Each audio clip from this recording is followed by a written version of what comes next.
and Nolan, I was so glad that I contacted you last week, or maybe you contacted me. Who's keeping score? Who cares?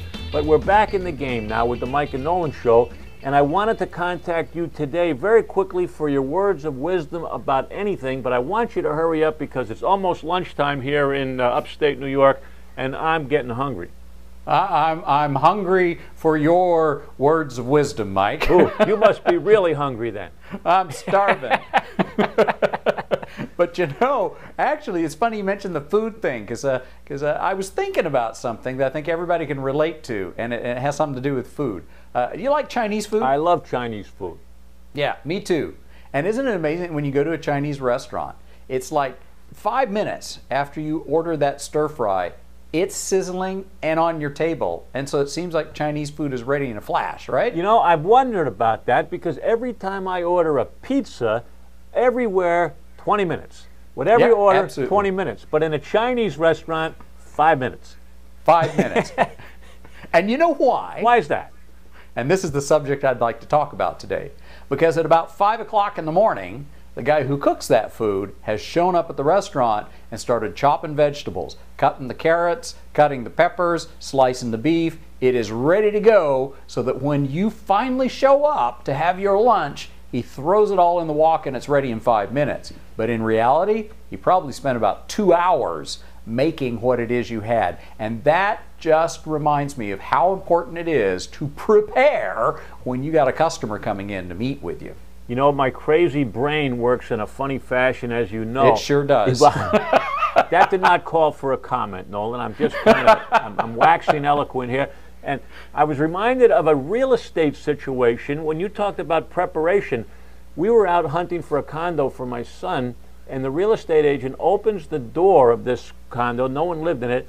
And there on the floor was an obvious display that rats, sorry folks, rats lived in the apartment. And she immediately closed the door and moved on. And I said to myself, I would have thought she would have prepared a little better before bringing customers into that situation.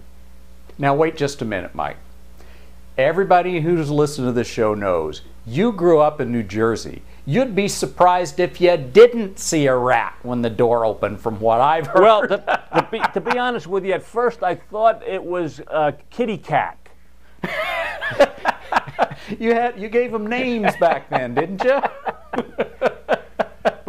But you know, as a professional real estate agent, with the competition what it is, not unlike travel, that you'd think that if you had a person and you're going to show them 3 or 4 or 5 places, the night before you might take a run around just to become familiar with the route and the way you open up the locks. I've had real estate people, they couldn't open up those locks, and we're standing there 15 minutes while they're acting stupid. Making it totally obvious that it's the first time they've ever put the key in the door. To them, that house was nothing but a listing on a database someplace. And I think there's a bunch of travel agents that do the same thing, where they see a resort or a cruise or a tour or a trip on a display somewhere, and very often it's the very first time they've ever clicked it and read it themselves. Hey, moving on the preparation thing, remember you told me that story where you get the phone call and somebody wanted to come over and give you a deal on aluminum siding for your house? Oh, can I tell that? Tell the It's a story. great That's story. a beautiful story. Well, before I lived in Vancouver, I used to live in Chicago, and I got a phone call from, you know, the typical telemarketer guy saying, I would like to come out and give you a no obligation estimate for aluminum siding on your house. Now, he didn't ask a single question, and you know, you've taught me well in sales, Mike. That's like sales 101. Yeah. You got to ask questions. He didn't ask a single question. He just said, I'd like to make an appointment. You don't even have to be home. We'll drive by your house. We'll do the measurements. We'll give you an estimate. I'll give you a phone call. No obligation whatsoever. We just need your permission. And I said, that sounds like a fantastic idea. And so I gave him permission to come out, make his measurements, and give me an estimate. But what I didn't tell him, because he didn't ask, is I lived in a 34-story high-rise, and I would have loved to have seen the look on his face when he showed up with his 10-foot tape measure. Oh, man, that cracks me up, that story.